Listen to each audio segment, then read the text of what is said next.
Hello, and welcome to another episode of the Conservationists Assemble podcast, the show that seeks to unite Earth's mightiest advocates in a mission to ensure a future for our planet's incredible habitat and its awesome inhabitants. I am your host, Johnny Bloxham, and for this episode we are returning to the island of Madagascar, where we have been in a previous episode to discuss the awesome small carnivores on the island. However, in this episode, we are discussing a lesser-known species of the family of animals that has arguably put Madagascar to wildlife on the map. Today, we are talking all about the Northern Giant Mouse Lemur. Join the podcast and our expert guest, Dr. Dan Hending, as we trek to the northern part of the island to find out all about this mysterious lemur. Please welcome Dan to the podcast as he shares his stories, expertise, and passion with us.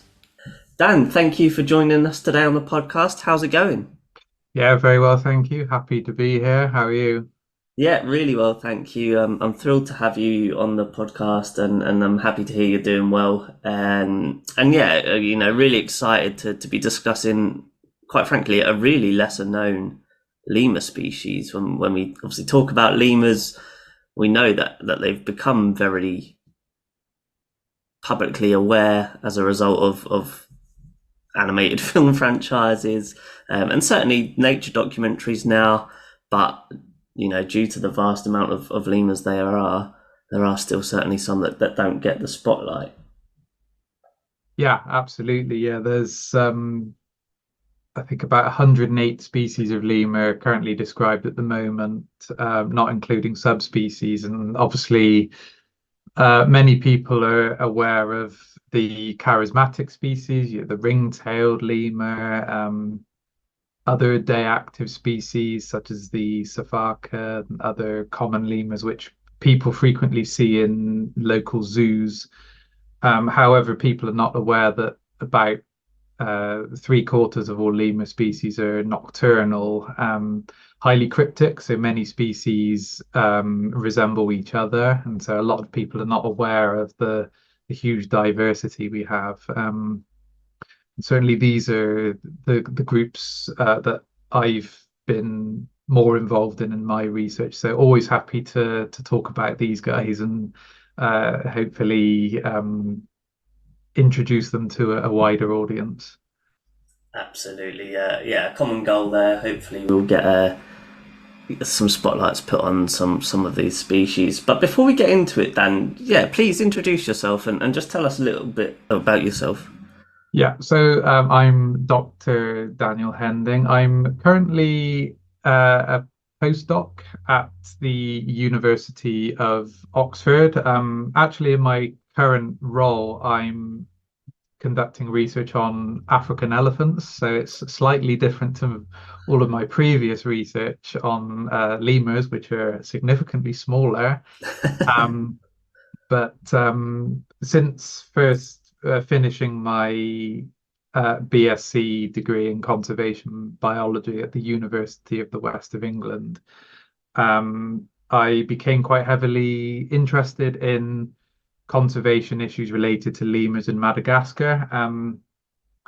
As a student, a lot of the course content I had was in collaboration with Bristol Zoological Society, and they have a conservation program in northwest Madagascar. They work to protect several different lemur species there, and I was particularly interested in the issues that lemurs are facing, deforestation, and what we can do to protect their populations.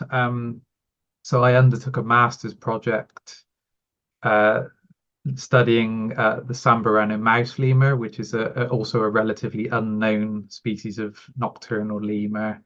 And I was able to actually go to Madagascar and conduct some field research there. And from then, I continued my research at PhD level, expanding on the number of species that I was studying and looking at how their ecology and their populations are affected by forest fragmentation specifically. And since becoming a postdoc, I've also continued my involvement in lemur research and conservation in Madagascar. And I've got some students now continuing the work that I've done, and I've also got several other projects I'm working on in collaboration with other researchers.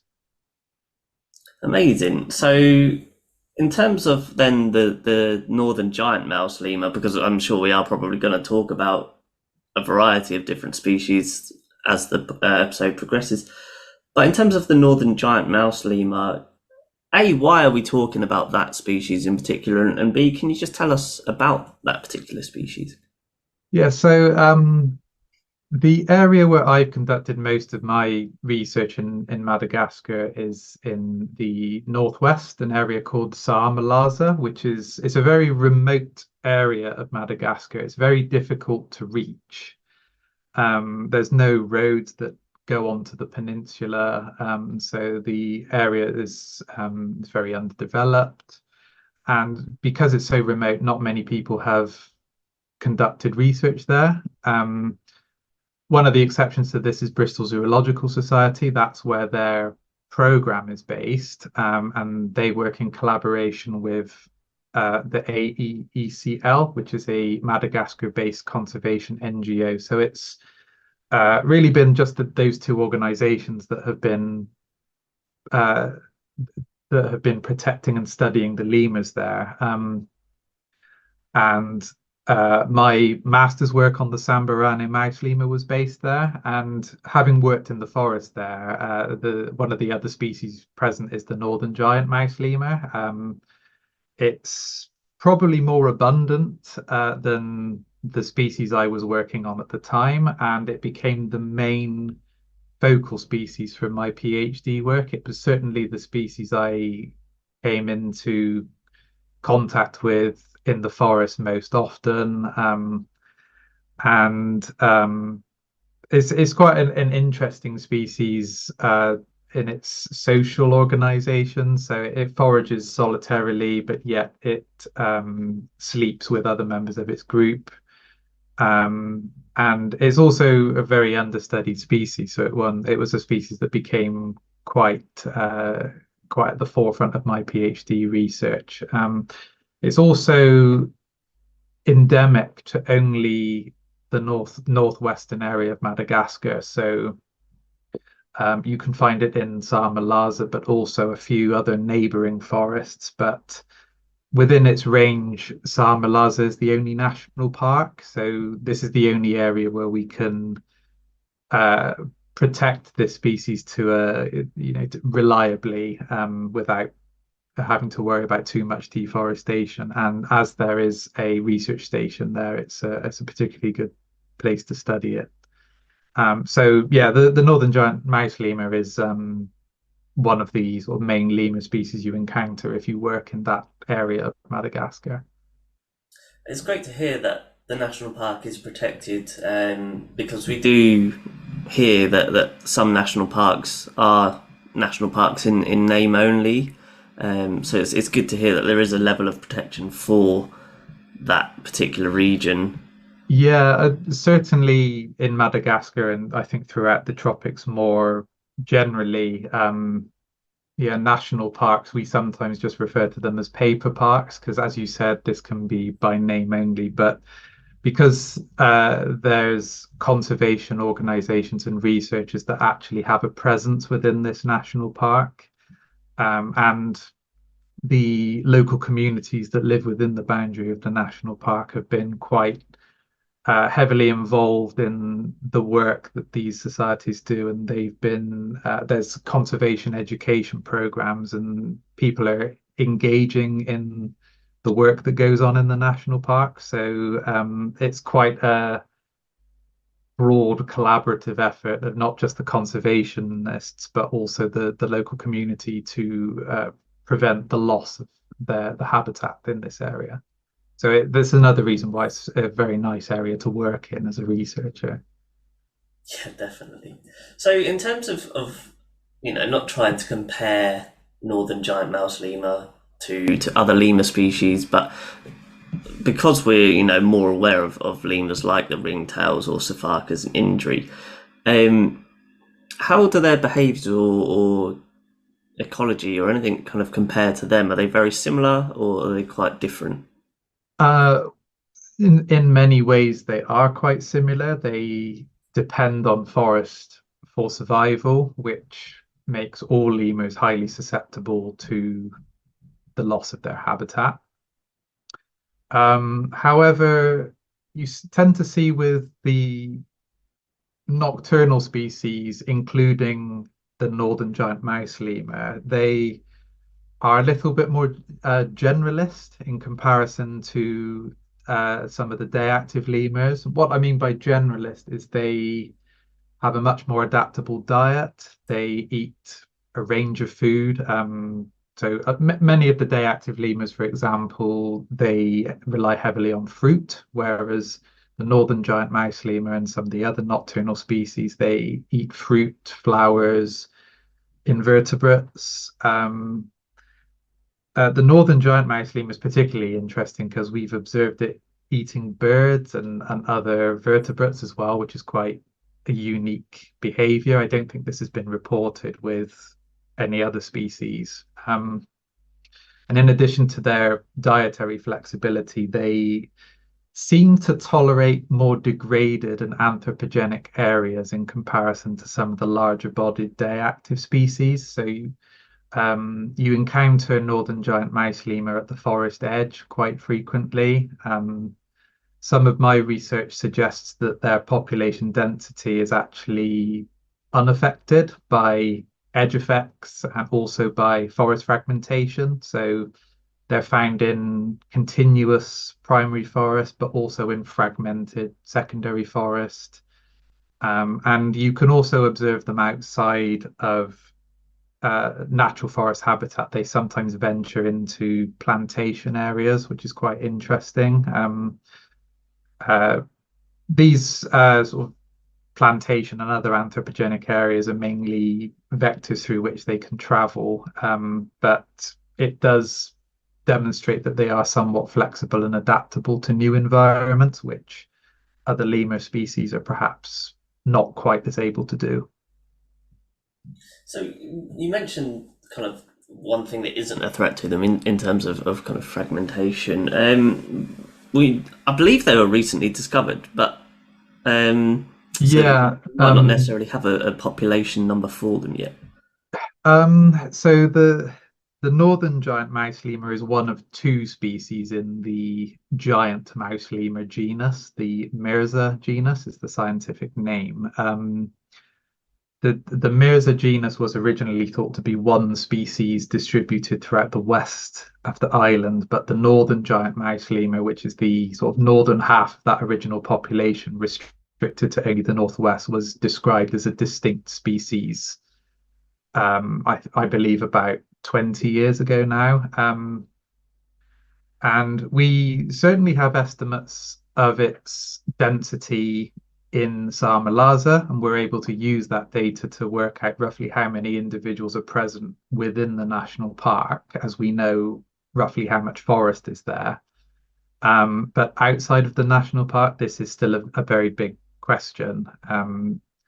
And as forest habitat outside of protected areas is still decreasing, we have to assume that Northern Giant Mouse Lemur populations, and indeed population of all lemurs in the area, are still declining, and therefore the Northern Giant Mouse Lemur is currently listed as vulnerable on the IUCN Red List. So it is a species of conservation concern, and it therefore warrants the research attention and the conservation attention that it's currently receiving. So what are some of the threats to them then? Well, whilst they can tolerate suboptimal degraded habitat, they still do require vegetation to live in. So fragmented forest they can still live in, but if that forest disappears entirely, then they simply have nowhere else to go. So deforestation is still the primary threat. Madagascar is also quite heavily impacted by climate change.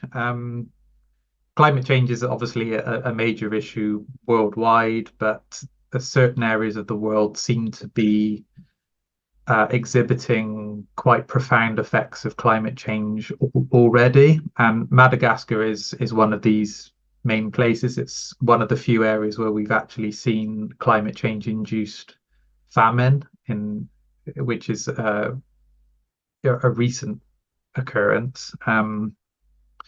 And current forecasts indicate that the forest habitat itself is actually likely to decline in response to climate change. It may get too hot for some of the tree species. And so this is, of course, another threat to lemurs and their habitat. And for the Northern Giant Mouse Lemur, outside of protected areas, in some places, people do still hunt lemurs as a food source. Again, it's not so much as a threat for the nocturnal species, such as the Northern Giant Mouse Lemur, because they are that little bit smaller than their day-active relatives, but it is still a threat that they do face in some areas. So then you've mentioned how Bristol and AEECL are quite well established in the Northwestern Territories. Are there any forms of government aid or government involvement in lemur conservation at all? On a Madagascar scale, absolutely. There's been a lot of money invested in protected areas in Madagascar.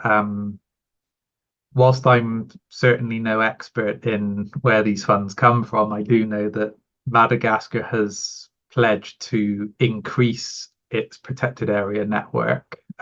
So we'll see how that develops in the coming years. And certainly a lot of non-governmental organizations that support global conservation efforts have invested quite heavily in lemur conservation. So in the last 7 or 8 years in particular, there's been a lot of money invested in lemur conservation and the protection of their habitat via the Lemur Conservation Action Plan. That was a big undertaking involving many donors and many researchers. And then also on a small scale, so my work in Saamelaza has been, very targeted at a few species in one particular area. There's a lot of societies which support projects such as mine, and there's been many other researchers from within Madagascar and also foreign researchers, students that have looked at particular target species of conservation concern and have been able to get some important work funded by these organizations. Fantastic. And so then I suppose what actions need to happen to help improve the chances of survival for the Northern Giant Mouse Lemur? Well, I think the most important thing is to slow down and hopefully stop the loss of forest. Locally in Saamelaza National Park, this has been achieved. We know that people don't actively cut down the forest as much as they used to, although it does happen in some cases. However, what with the climate change as well, bushfires also can cause forest loss. So there's always ways in which we can better protect that forest habitat, especially outside of the protected areas. That I think more needs to be done to prevent the loss of this forest habitat. So that's the main way which we can prevent the situation from becoming worse. However, many organizations are now actively running reforestation and habitat restoration programs. So this is the main way in which we can reverse the damage which has already been done. Certainly in Saamelaza, there is a reforestation project which is now underway. And it's likely that in the coming decades, reforestation efforts will be crucial to restoring some of the natural habitat. But the problem is whereas an area of forest can take only hours or days to cut down, it takes many years to re-establish that forest. And it's often very, very difficult to determine which species should be planted. How exactly do we regenerate forests so that it replicates the habitat that was originally there? And the Bristol Zoo and the ACL in Salamalarza have had to trial many different approaches and working out the best tree species to plant. And I believe this is the same in other areas of Madagascar as well. So yeah, the key message is stop the loss of natural habitat, and if we can, try and restore some of that natural habitat that's already being lost. Absolutely, and it's great that you've mentioned, certainly in Salamahars. Did I say that right? Yeah, Sahamalaza. Sahamalaza. It's a little bit of a mouthful if you're It not is. familiar with the term. It's great that kind of you're seeing the decline in the destruction. So clearly there is a kind of a community wanting lemurs to stay. And what would you say then that having lemurs around brings to the community? What incentive is there to keep lemurs around? Well, I think the thing is in a natural forest, lemurs are generally in a separate habitat to where humans are. People tend to live outside of the forest. However, you find that in Sahamalaza, certainly the people that live in villages closest to the neighboring forests, people do seem to have a big sense of pride that they have these animals so close to them. They're aware that they cannot be found anywhere else. I've already mentioned that the Northern Giant Mouse Lemur is endemic to only the northwest, but there's a couple of other species, the blue-eyed black lemur and also the Sahamalaza sportive lemur. Those two can only be found within the national park. Wow. And the people that live within the national park do have quite a sense of pride that they have these animals so close to them. And I think a lot of people, they don't want to see them disappear. So where they can, they want to actively participate in the conservation, or at least avoid making a bad situation worse. We other than that, we know that in other areas of Madagascar, lemurs, they can venture into areas that humans use, such as plantations, but in most cases, lemurs are not considered as a pest. They don't eat the crops that people cultivate.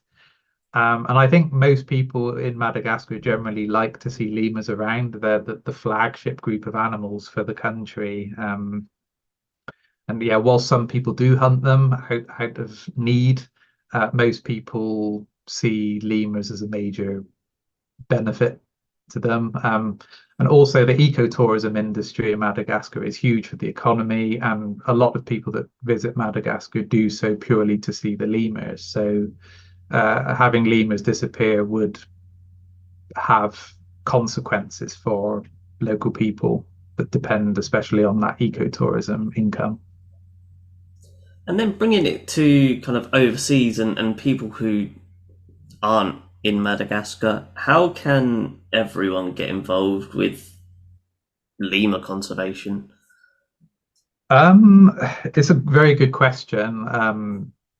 I think many of the specific conservation regimes happening with lemurs are coordinated by either non-governmental organizations or zoos.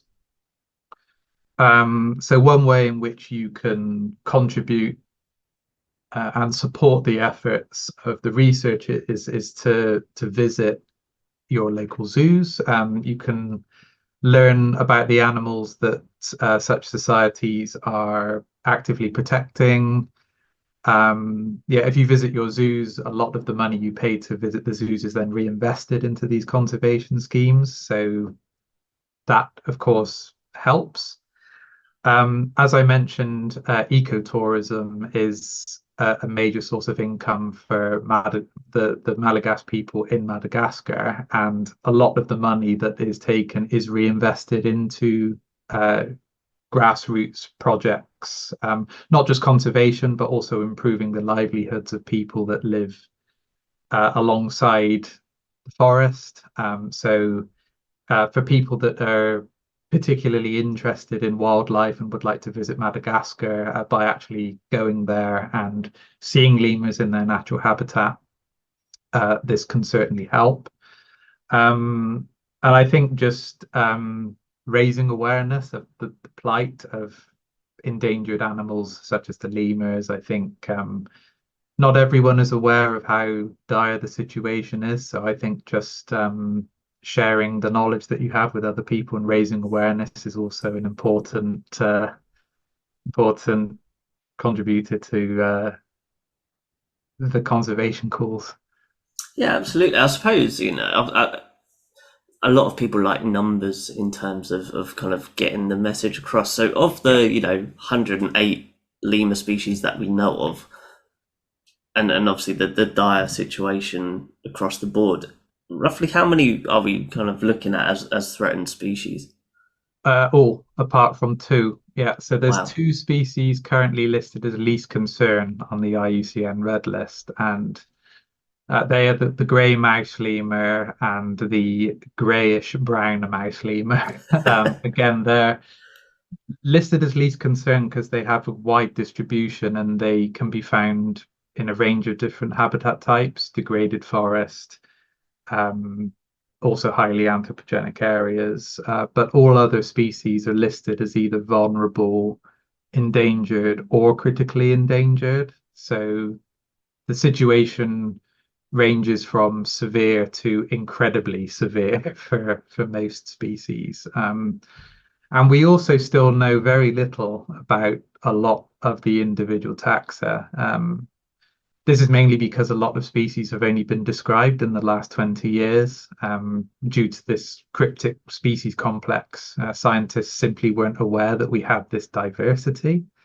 And then, describing new species decreases the population of one already endangered animal down into several even more sure.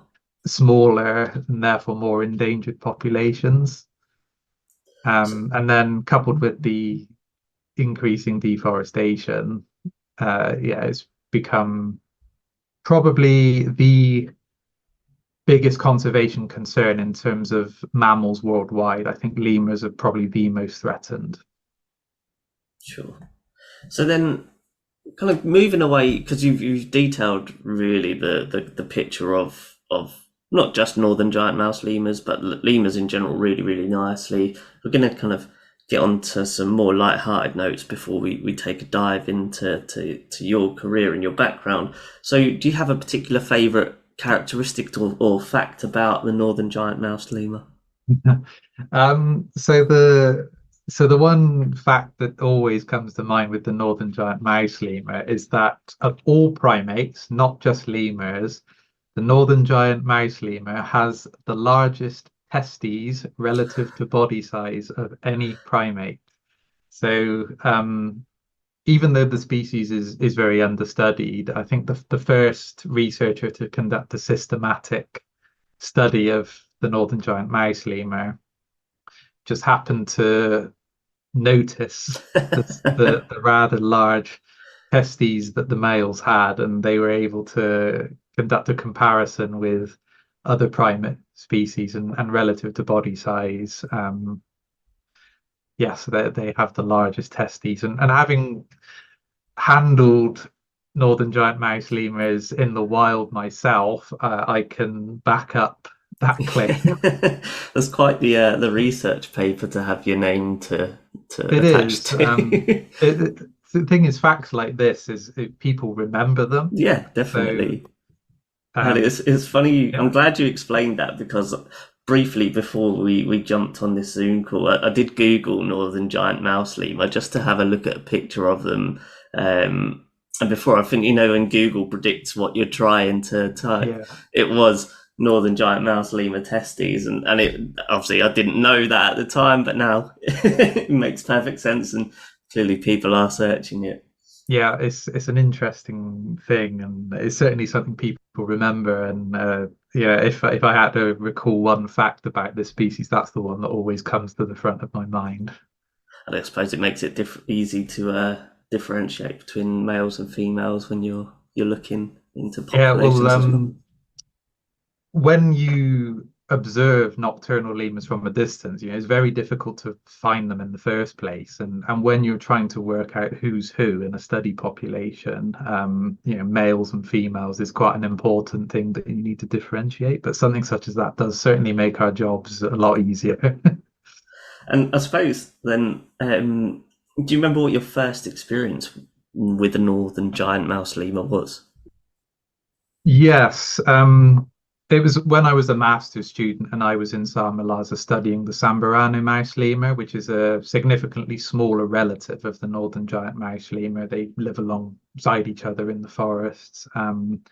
We would frequently encounter the northern giant mouse lemur at night, and I think the one thing I always remember about it is just how vocal they are. They have these very loud calls. Because the smaller Samburano mouse lemur, it mainly communicates in ultrasound, so you can't really hear the individuals communicating over long distances, where the northern giant mouse lemur, it does have calls that are in the more audible range. And so they're a lot louder. They travel through the forest a lot further. And so when you venture into the forest at night, the one lemur that you can hear most of all is the northern giant mouse lemur. So it was just, yeah, I think my first impression of them was just, they're very loud and they tend to dominate the soundscape in the area.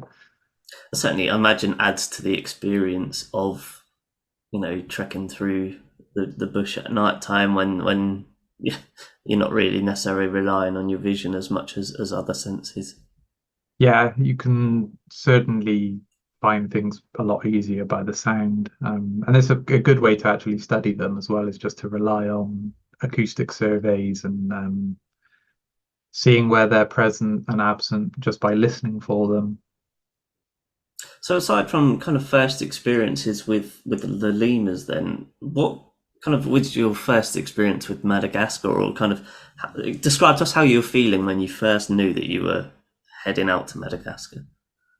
Well, when I started planning my research project with Bristol Zoo, and they said, "Oh, you should actually go out and conduct some field work." It was incredibly exciting. I'd never been to the tropics before, so yeah, it was a really exciting experience.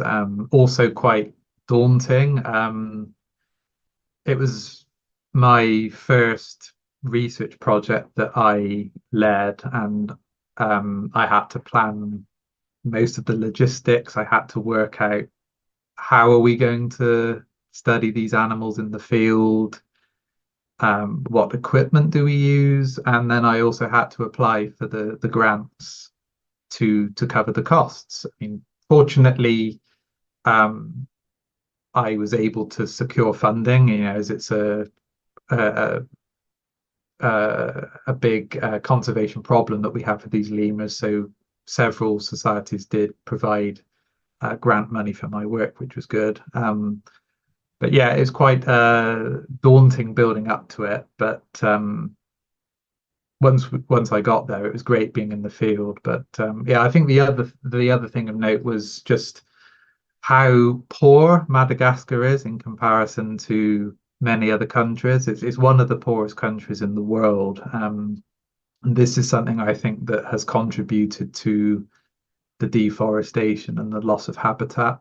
People are still very much dependent on whatever resources are around them. So, it was stepping into a place unlike anywhere else I'd ever been before. But there's nowhere like Madagascar, and I think if anyone is offered the opportunity to visit, they absolutely should go. The wildlife is incredible, and it's commonly referred to as the eighth continent because there's so many different parts of the country. You have rainforest in the east, you have dry forest in the west, spiny forest in the south, and then you have lemurs, which you can't find anywhere else, baobabs, which are another flagship species of Madagascar. So if you get the chance, I highly recommend going.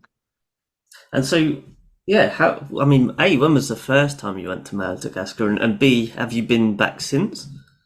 Yeah, so the first time I went as a master's student was in 2015. I think I've been back 4 or 5 times now. I went back uh, to work on another project in 2017, and then I started my PhD work, which focused heavily on the Northern Giant Mouse Lemur in 2019. Um, Unfortunately, I couldn't go back during the COVID pandemic because of the situation with the borders and flights. But I was able to go back and finish that work in 2021 and 2022. And yeah, I'm very much looking forward to getting back there, hopefully in the near future, um, to maybe continue some more research. Also, my wife is from Madagascar. I met her the first time I went out there, so I'm sure I'll be going back there for family related reasons as well. So Amazing. And so between, your first visit in 2015 and your most recent visit, how would you say the landscape has changed? um so on a local scale in Samalaza, it's thankfully not changed too much. The forest that was there when I first visited is still there, which I've heard stories of researchers going back to field sites and the forest that they've worked in for many years has just disappeared. So luckily, we're not seeing large scale change in the Samalaza National Park. Um, and another encouraging thing, especially in the capital, is then there are now signs of development, which is something that's been uh, very rare over the last decades. There's been very little development in Madagascar, but it seems that things are starting to improve a little bit.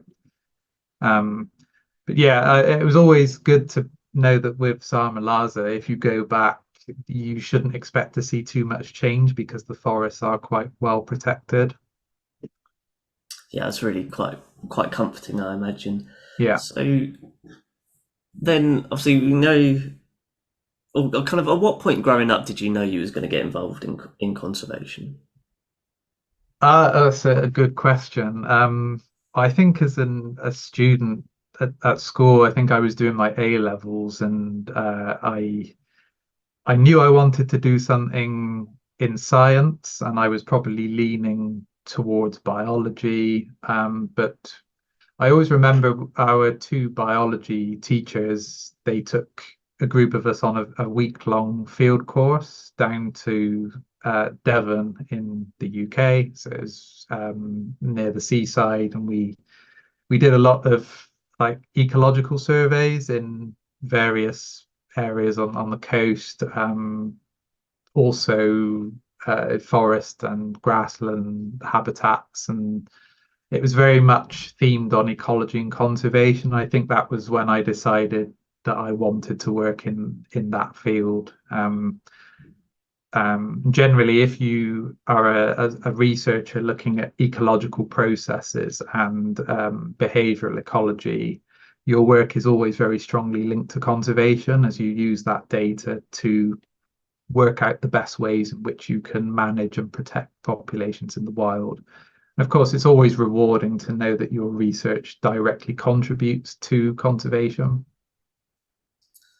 Yeah, definitely. And I suppose then, to kind of pick apart your role a bit more, um, when you're not in the field, what does a typical day look like for you?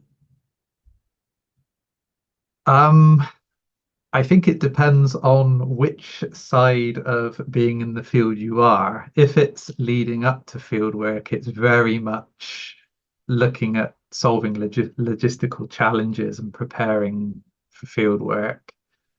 Um, but right now, I've well, so last year I was on a 4 month stint in Kenya conducting research for my current position, and Mhm. because we've collected so much data, we're now in the process of analysing the data. And very much after completing fieldwork, the average day is organising data, analysis of that data to answer your specific research questions, and then seeing how this relates to conservation challenges in the areas that you work, and then trying to publish those results and get them available to the wider scientific community, and then also working in collaboration with conservation organizations to implement the findings and facilitate and inform the on the ground applied conservation actions. So, what is there one lesson that you would say observing lemurs has taught you? um, well, certainly working with nocturnal species, I think always expect the unexpected. Um, Having observed the Northern Giant Mouse Lemur and its close relatives in the field, they always seem to be exhibiting behaviors that you've never heard of before or things that you've never observed. So I think,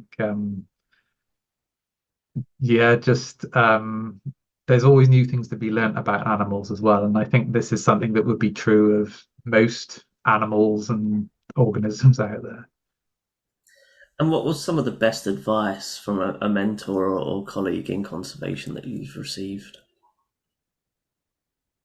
Um, Best advice. Well, I think just keep an open mind.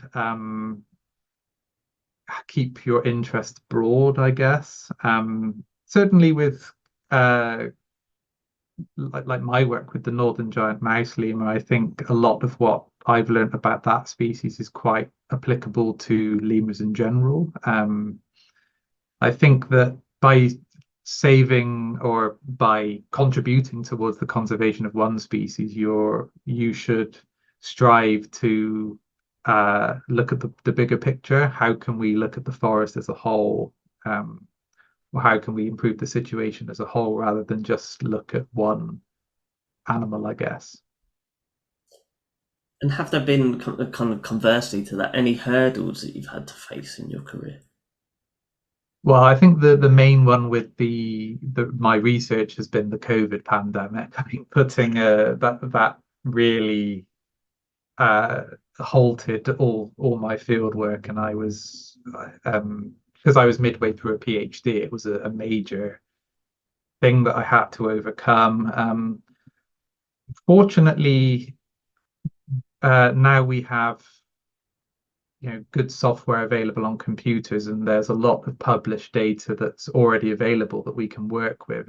It's possible to contribute to um, ecological research and conservation without having to go to the field. So Mhm.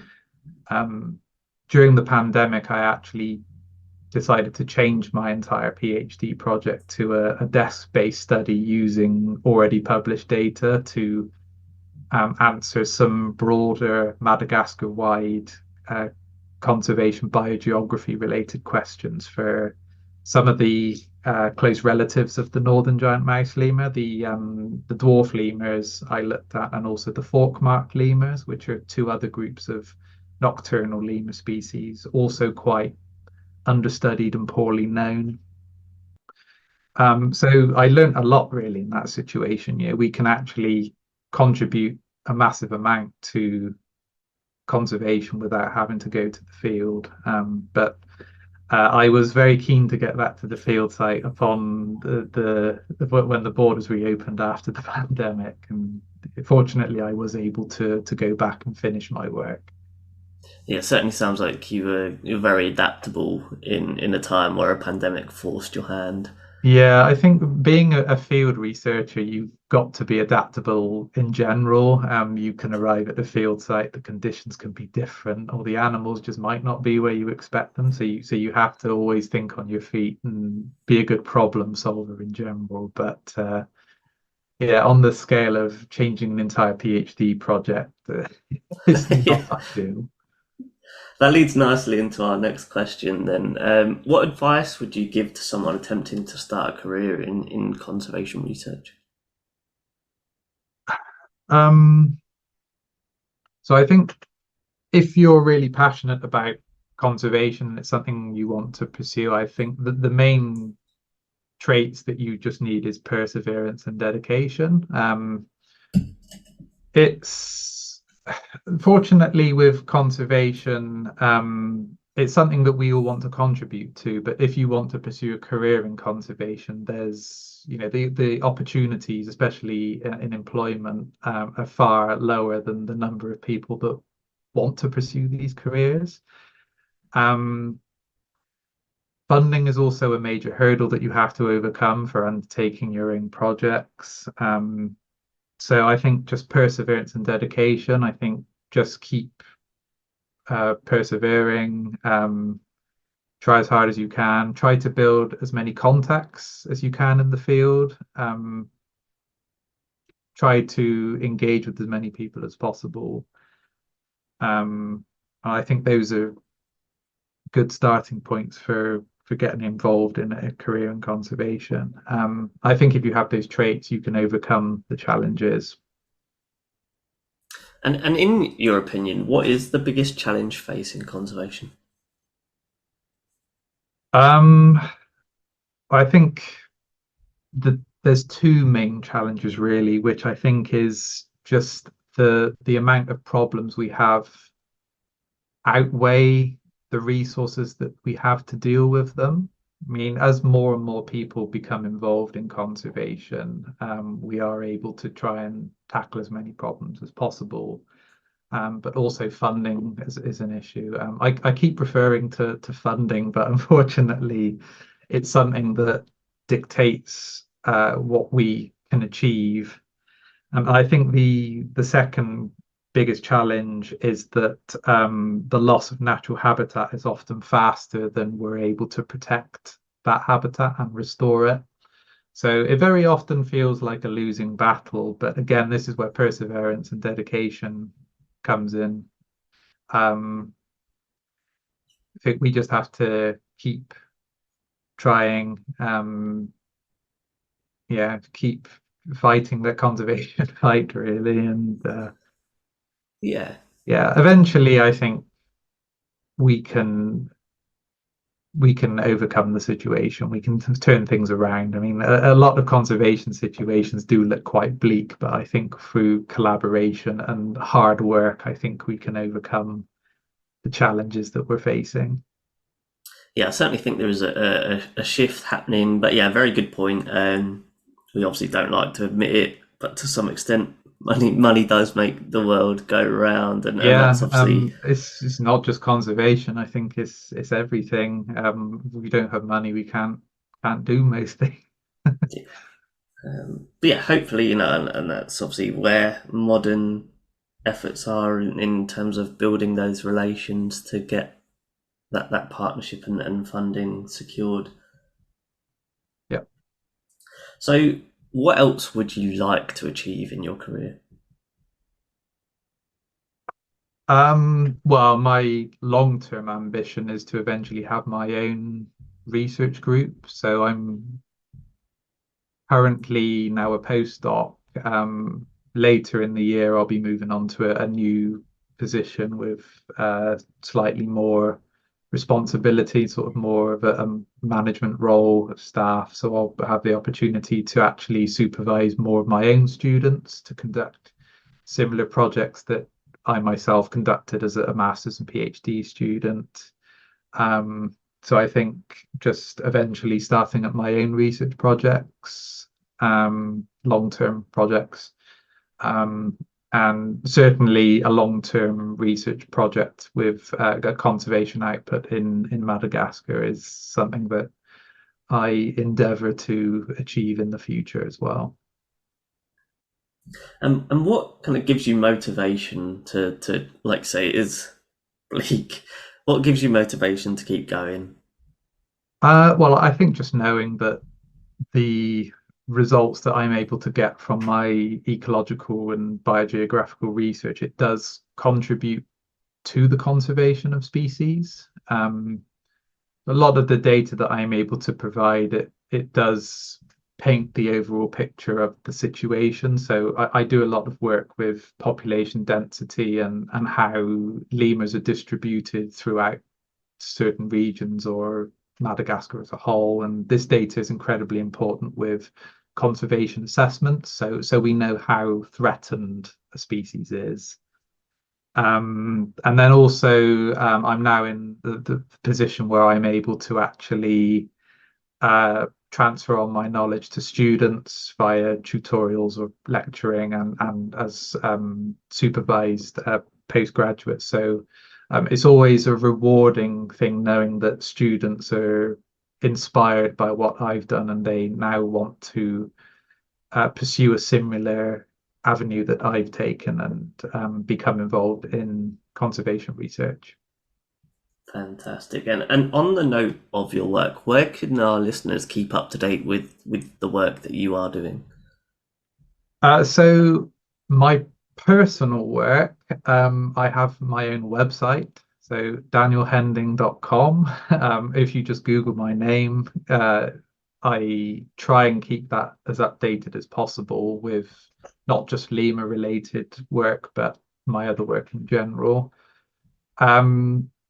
For the research outputs, the easiest place to keep up with that would just be through Google Scholar. That's the best source of published research. Twitter is always a great place to keep up with research. Academics that work in the fields of conservation are quite active on Twitter. I myself, if I've ever had some new research or field observations that I find interesting, I try to put them on my Twitter so that people with similar interests can check out what I've been up to. And then on a more broad scale, sort of the conservation organizations that work in the field are always updating their own websites. The societies that I've worked with, so Bristol Zoological Society, they always tend to keep up the information on their website about their conservation projects well updated, and the same can be said for the AECL, I think, as well. So just by keeping up to date with things online, I think is the best way, and through social media. Amazing. So Dan, we're just going to finish up the episode with some light-hearted, quick-fire questions, as you've given us a wonderful insight into kind of the ins and outs of a field biologist. So, are there any dream species that you'd love to see in the wild? So I'm currently working my way through the 108 lemur species. I'm up to about 50 now, so there's to complete that list in my lifetime would be good. More generally, though, seeing gorillas in the wild, that would be cool. Also, some of the big cat species that I've not yet seen. I've been fortunate to see lion, leopard, and cheetah, but tiger and some of the smaller species, smaller, more elusive species would be really cool as well. Fortunately, a couple of years ago I saw the eye, which is a very Oh, difficult amazing. lemur to see in the wild. So that's one that was on my bucket list before, and I've been able to tick off. Yeah, I suppose when you've got that many different lemur species to see, Yes. yeah, but yeah, certainly quite well, probably, arguably, the most unique lemur species. Would you say, or Yeah, it's in its own taxonomic family, really, the II. There's nothing currently alive that's like it. Yeah, very unique, and I don't think there's any other animals like it. And so obviously you've spent a lot of time in Madagascar, and now obviously with your African elephant research, you're spending a bit more time in Africa. Are there any other places that you'd love to visit or spend an extended amount of time? There's plenty of places. Yeah, so I've recently been to Kenya, but there's many other countries in Africa I'd like to visit. There's probably too many to list here. I'd really love to go to India, I think, again, because it's a big country with so many different habitat types, and you have the mountains, the forest, and the culture. I think that would be a really cool country to visit, to travel. I've also never been to South America or East Asia, so they're countries and regions of the world that I'd like to visit. And then I think as someone based in the UK, I think most people here would all like to visit Australia. So that's another country that I would certainly like the opportunity to visit sometime in the future. Fantastic. I certainly believe with your ambition that they will definitely happen. If you could be an animal, Dan, what would you be and why? Well, having watched footage of the captive ones, I'd maybe the giant panda. I mean, they don't take life too seriously, do they? No, they definitely don't. Yeah, don't get bored of watching videos from giant pandas in zoos. Yeah. When you're not working, how do you keep busy? Spending time with family, so spending time with the wife, just going out.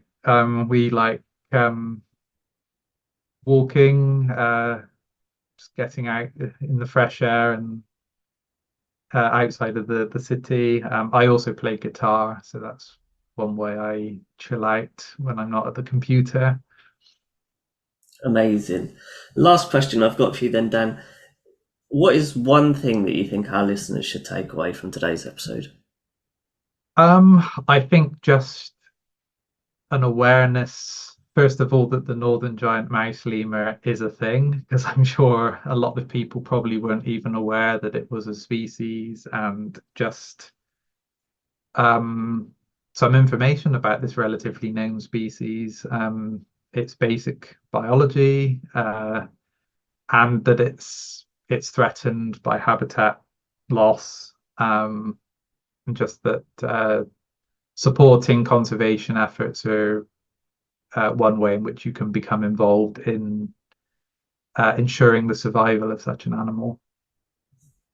Fantastic point to end up on there, Dan. So a massive shout out to you for gracing the podcast with your incredible knowledge on turns out not just one species of lemur, but many, and keeping us enlightened on how we can all contribute towards their future. So we wish you all of the best with your future endeavours, and we'll be sure to keep up to date with all things lemur in Madagascar. Yeah, thank you very much. Yeah, great to be on the podcast. A massive thank you to Dan once again for all his hard work in conservation and his time on the Conservationists Assemble podcast today. But as always, a huge thank you to all of you for tuning in and supporting the show. If you did enjoy this episode, please like, share and review or rate the podcast, as it helps us to keep improving and spreading the word on the conservation efforts taking place around the world. Don't forget that you can always follow and interact with the podcast on Instagram, Facebook or via email. I've been your host, Johnny Bloxham, and I hope to see you all next time.